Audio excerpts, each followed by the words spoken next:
Shalom. All praises, glory, and honor to Yahweh, Bahashem Yahushai, Bahashem Kodesh. Double honors unto the apostles and elders of GMS, who the true leaders of Israel today, and salutations to all of the Akim who do this work in truth and sincerity, risking their lives and their freedoms to do so, as well as the scattered Israelites who come looking like the heathen but are not, by way of their forefathers' seeds who are Israelite men. The true name of the Most High is Yahweh, and his son's name is Yahushai. And the Lord's holy chosen people are the so-called Negroes, Latinos, and Native Americans, as we're the ones who suffer under the curses in the book of Deuteronomy. My name is Akalia, and this video is about the nation of Edom and their ways and their judgment that is coming. All right, the nation of Edom, they are the Edomites, and their forefather is Esau, and they are the so-called white people. The scriptures say that they are the wicked in the book of Malachi. All right, and these people, man, they are truly the lowest of the low. In the book of Genesis chapter 3 verse 14, it says, "And the Lord Yahweh power said unto the serpent, Because thou hast done this, thou art cursed above all cattle and above every beast of the field. Upon thy belly shalt thou go, and dust shalt thou eat all the days of thy life." So that serpent is that same spirit of Esau Edom. All right, they have that same spirit of guile and deception and deceit. All right, and so the scripture is saying that Esau Edom is at the lowest of the low regarding ranking, status, and order. Okay, so you have the Israelites, then you have the rest of the heathen. Okay, and then, you know, Esau is also of less value than all of the creatures on the earth. Okay, the animals as well, etc. All right, that's why it says, "Because thou hast done this, thou art cursed above all cattle and above every beast of the field. Upon thy belly shalt thou go, and dust shalt thou eat all the days of thy life." So, you know, this is a very vile creature that we are serving slavery under.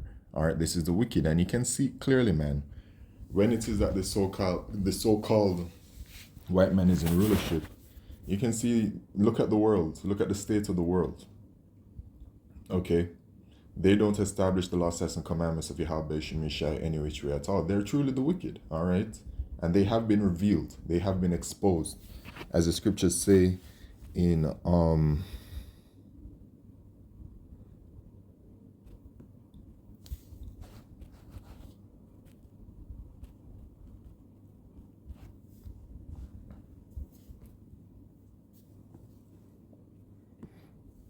2 Thessalonians chapter 2 verse 3, "Let no man deceive you by any means, for that day shall not come, except there come a falling away first, and that man of sin be revealed, the son of perdition." Right? So the man of sin has been revealed, which is Esau Edom, the Edomite, that nation, man, the son of perdition, the son of destruction.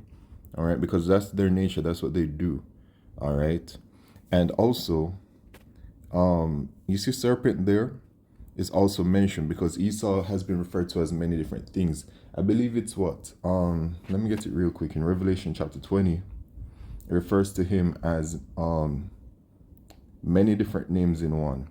In Revelation 20 verse 2, "And he laid hold on the dragon, that old serpent, which is the devil and Satan, and bound him 1,000 years." So all of these words are used to describe Esau Edom, the so-called white man, right? The dragon, that old serpent, which is the devil and Satan. Okay, so, you know, just to clarify that, but, you know, this is the man of sin. All right, so this is what Esau Edom is, and he is the basest of men. All right, and so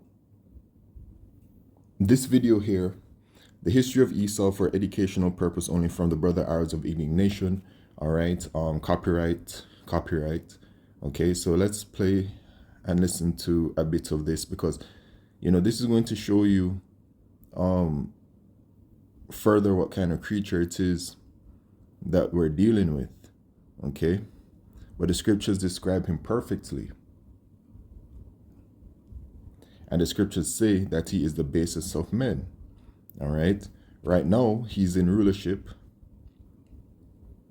And so in the book of Daniel chapter 4 verse 17, it says, "This matters by the decree of the watchers, and the demand by the word of the holy ones, to the intent that the living may know that the Most High ruleth in the kingdom of men, and giveth it to whomsoever he will, and setteth up over it the basis of men." So Yahweh Shemisha is in full control and gives the kingdom to whosoever. And so the Edomites are in rulership. All right, this is Esau's blessing.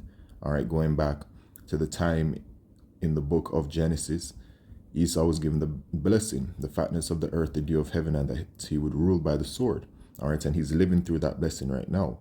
All right, but they are the basis of men. And when you Google the word basest, right, it goes to base, which says without moral principle. And then every single synonym that has to deal with that: evil, low, immoral, wrong, wicked, sinful, vile, low-minded, debased, degenerate, depraved, corrupt, dishonest, disreputable, dissolute, reprobate, dishonorable, despicable, contemptible, okay, abominable, abhorrent, wretched, disgusting. All right, and this is what Esau Edom is. All right, that's what the scriptures say. Okay, and then as well in the book of Job, let's get to Job. All right, so this in the book of Job, this gives an account of the Edomites. All right, so in Job 30, let's start as verse 1. But now they that are younger than I have me in derision, whose fathers I would have disdained to have set with the dogs of my flock. So Job is saying that he wouldn't have these Edomites, these so-called white people, even among his dogs. Okay? And given their nature, y'all know what it is. Yeah, whereto might the strength of their hands profit me, in whom old age was perished? For want and famine they were solitary, fleeing into the wilderness in former time, desolate and waste, who cut up mallows by the bushes and juniper roots for their meat. So when it is that Esau Edom is talking about that they cavemen, and that people evolved from cavemen, which they group all people together, but it's really their history, right? Their history of being such a base creature, right? And living such a base life, talking about like that caveman era. That's really, what they went through, all right? But that's not what all nations went through, okay? They were driven forth from among men. They cried after them as after a thief. So when it is that people saw Edomites, when people saw so-called white people in those times, people would run them. Like out here in Jamaica, when people see a dog out in the street, like a mongrel dog with mange and whatever else, famished, just trying to survive, truly, people yell at them, people kick after them, all kinds of things. That's what I envision. That's what's happening to the Edomites. To dwell in the cliffs of the valleys, in caves of the earth and in the rocks. You see, among the bushes they braid. Let me see what this word braid here. Oh, they cry out. Okay, among the bushes they cry. So among the bushes they cry out. Under the nettles they were gathered together. They were children of fools, children of base men. They were viler than the earth, you see? So this is Job describing the Edomites, all right? You can really just read this again and envision. You can even have like a little storyboard of it, a picture, a drawing of this part of what Job is talking about. You can see it so clearly, man, okay? But this is what they are. And so seeing as that this is what they are, they came into their blessing in the Renaissance period, and they really stole and abused the people that, really taught them how to live a better life. I remember watching a television show that was set in the 1900s, the early 1900s. Like it showed like from 1900 to maybe 1920, but it didn't go into World War III in the 1929 or something like that.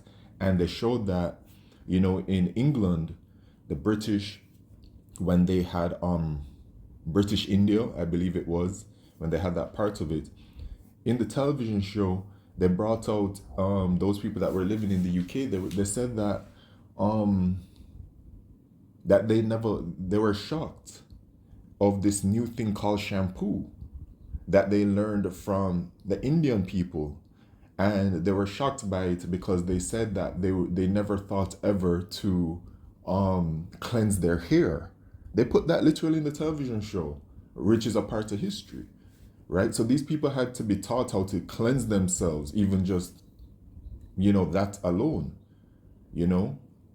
But anyway, they're in rulership right now, and they've been in their position of power, and it is a very base and vile creature that has had that power. So with that power and being what they are, they have committed all kinds of abominations and treacherous things against the Lord's holy chosen people, the Israelites, which was supposed to happen.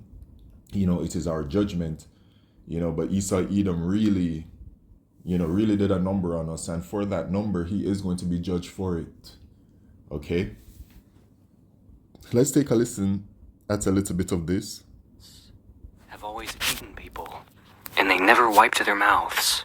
This isn't a metaphor. Not cultural cannibalism. Not, oh, capitalism chews up labor. No, they literally devoured people. Bit by bit. Bone by bone. Organs braised. Blood fermented, genitals dried like citrus peel, in a spice rack of colonial science. This isn't a fringe tale. It's the spine of their entire civilization.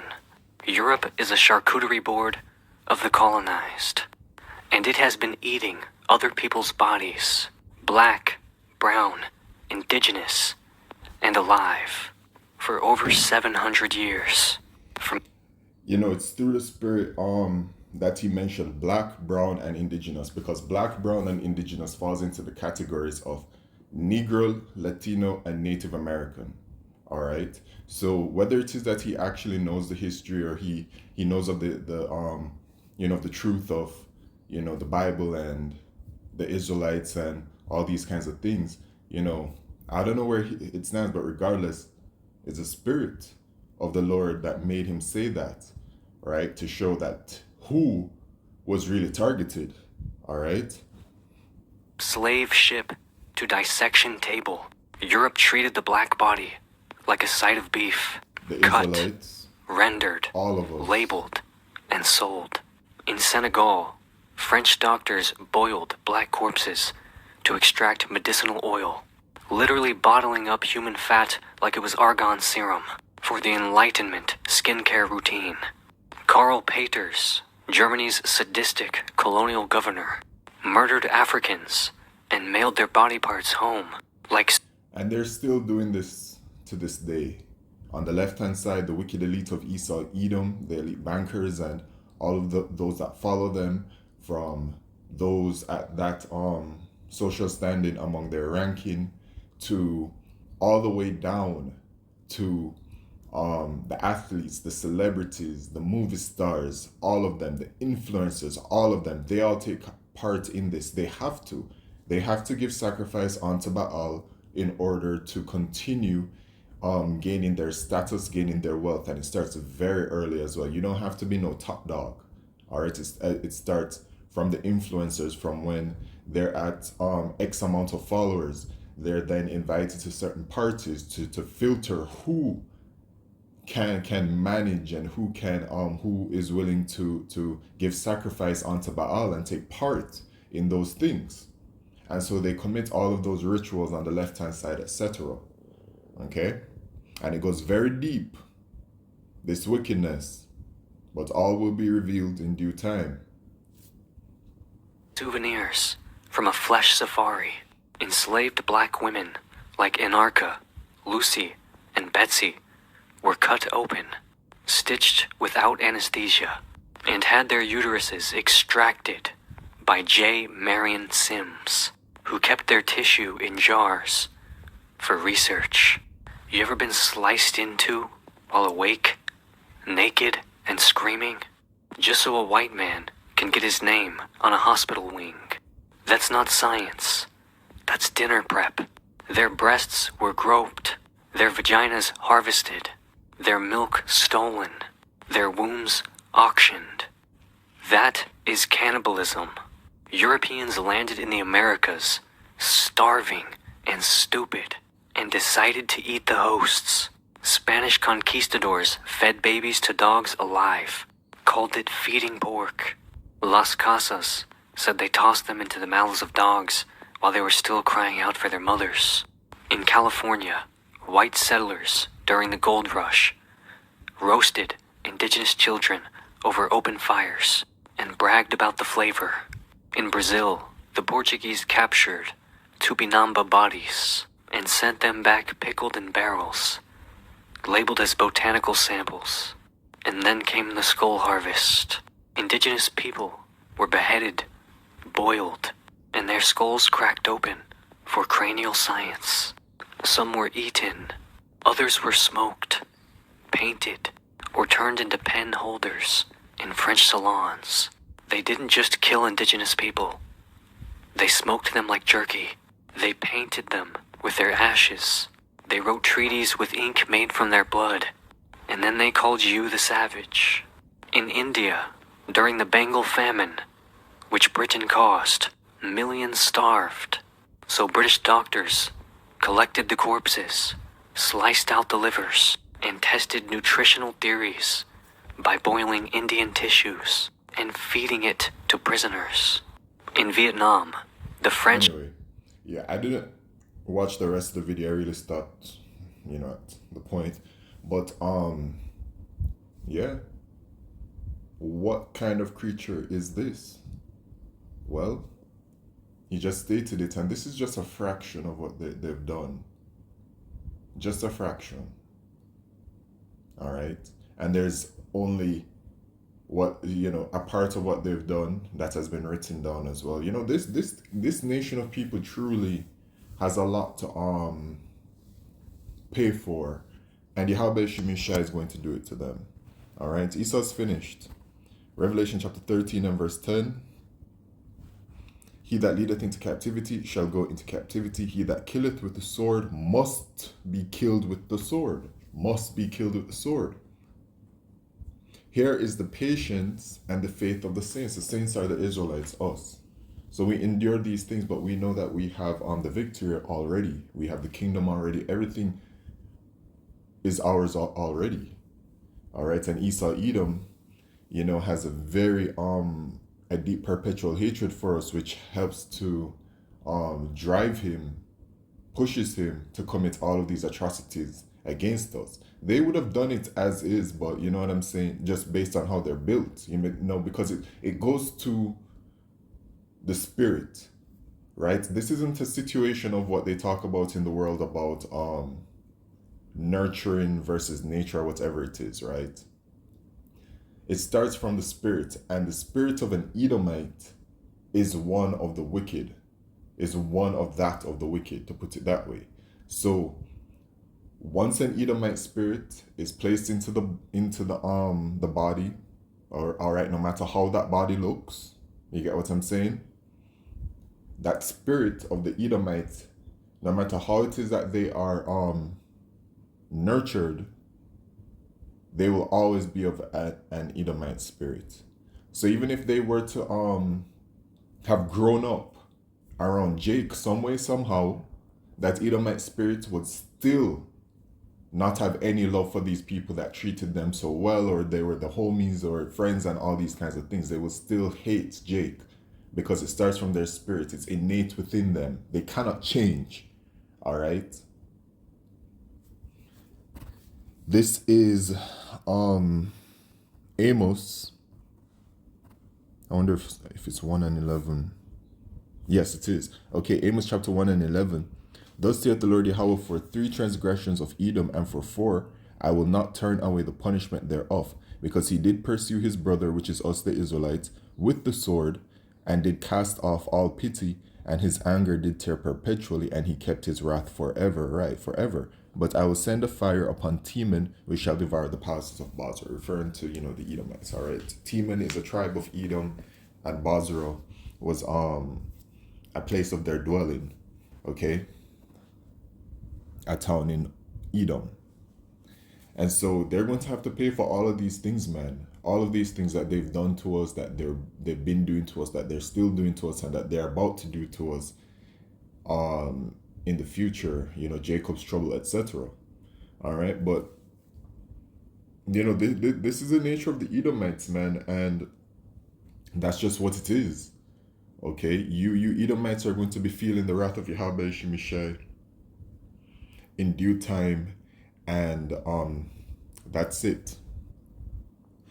All right, so I was thinking about bringing out this in the book of Psalms, chapter 10, and so I'll read it. I'll start at verse 7.